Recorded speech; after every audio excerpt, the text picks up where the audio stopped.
Good morning. Happy hump day. I was thinking this morning, when you first become a believer, you're just all over the place. I remember this, thinking everybody's just going to grab a hold of this message because it's so awesome. You know in yourself how awesome it is, and it's just an explosion of light and energy and power and love and everything that God gives you. And it's just a little spark that it gives you.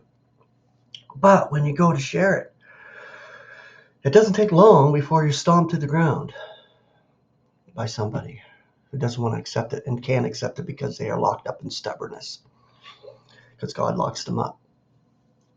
But when you're a new believer and you don't realize that God is locking them up, and you have to come into maturity to understand that that's what's happening.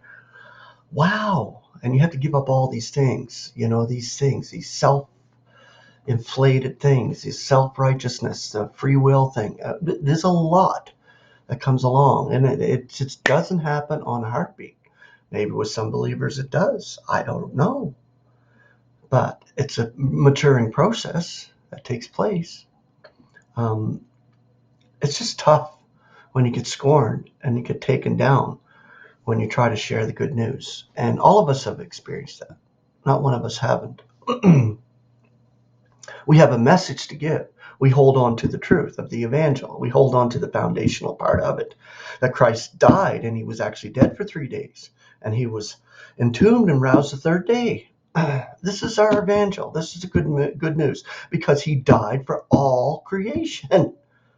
Every single creature that was ever created, celestial, terrestrial, and subterranean, which is really celestial. I love how Jason put that, because, these are the ones cast into Tartarus. I believe that's where the subterranean realm is.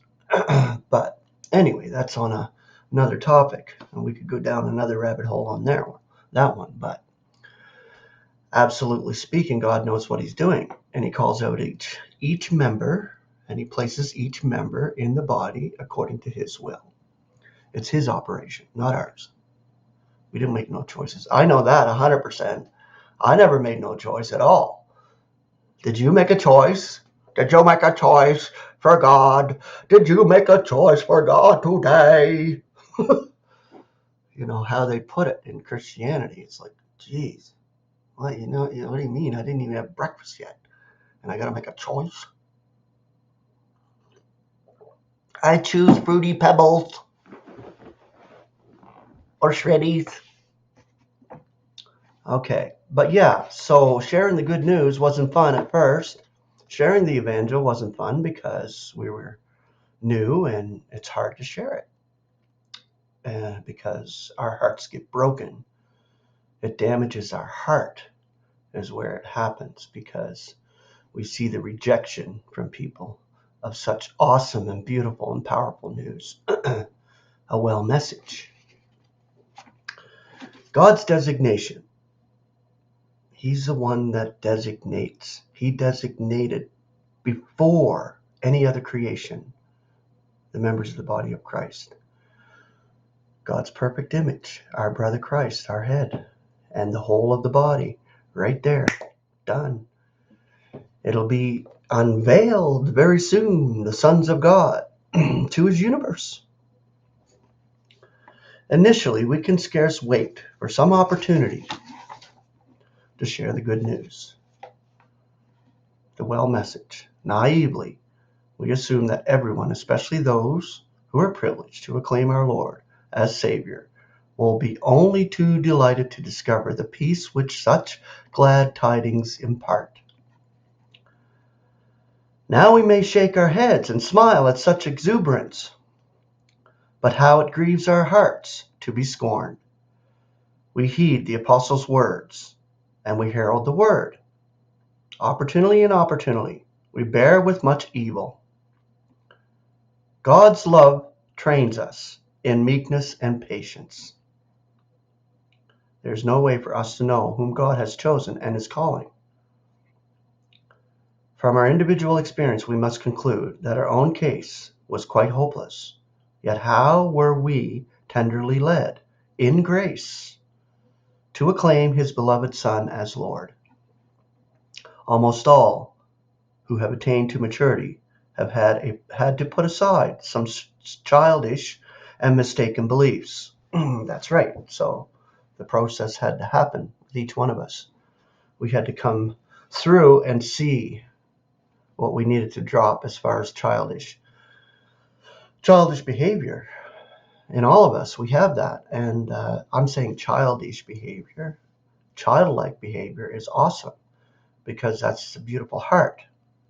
I hold on to that dearly. The childlike beauty that's there in the heart, I hold on to that. The childish stuff God is removing and taking away from me. And it's a process with every individual believer. Some, it takes right to the very hilt. Some will be drowsing when we're snatched away. Some will have no clue. We'll be just out, blah, blah, blah, blah, blah, not even thinking of it, and we'll be snatched away. So that's an amazing thing. If we, like the man in Thessalonica, had died before we could have learned the later truth unfolded by Paul, would we not, like him, respond to the call of our Lord when he comes to the air? It is a question of God's designating us in love for sonship, not of our understanding or appreciation or response. He's not looking for our response. He's already chosen the members. That's why I say there'll be some that will be drowsing and will be snatched away on an instant, changed. Rather, it is in accord with his own purpose and the grace which is given to us in Christ Jesus before times aeonian. 2 Timothy 1:9. Amazing stuff. Before times aeonian, before the disruption, before creation even entered in, we were already there chosen. Nothing we can do to screw it up. There's nothing that anybody can do to stop it. The adversary, he can throw a million fiery arrow darts at us. It doesn't matter. We have God's panoply, and it's his panoply that protects us. Bottom line.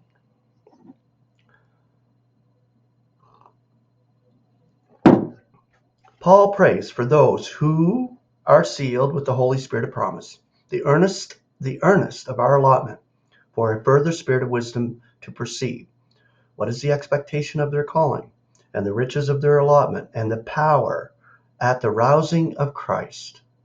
Ephesians 1:14. That makes it evident that they lacked this added endowment, and that the earnest of the Spirit, which is the portion of all, does not include a knowledge of the higher truths for today. Yet this does not invalidate our pre-expectancy. Under the law, and even in the circumcision of angels, some response is necessary, or the blessing is withdrawn. Not so in grace, apart from law. Grace operates even better in the midst of failure and opposition than otherwise, for these provide a background for its display. Beautiful. Grace and peace. Have a good hump day.